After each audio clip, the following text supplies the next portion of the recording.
Yeah, so I reconnected with a friend that I hadn't really talked to in probably about 10 years.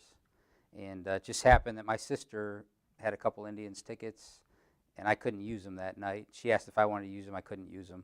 So I thought, well, who do I know that likes the Indians? And I thought of a guy that I went to high school with and worked with in high school. And even though I hadn't talked to him in so long, I just messaged him real quick on Facebook, and he messaged me back and said I couldn't use them, but thanks. And then later that day, or sometime, maybe the next day, he called, or he messaged me again on Facebook and said, "Hey, do you still go to church? I'm going through a rough time right now. Would you want to could we get together?" And I said, "Sure." And so we got together and just talked about what he was going through, just going through a real tough time in his life.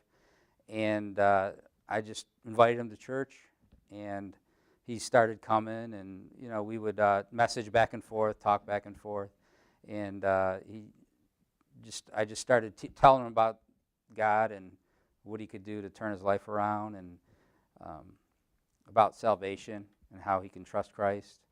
And several weeks later, he came to know Christ as a Savior.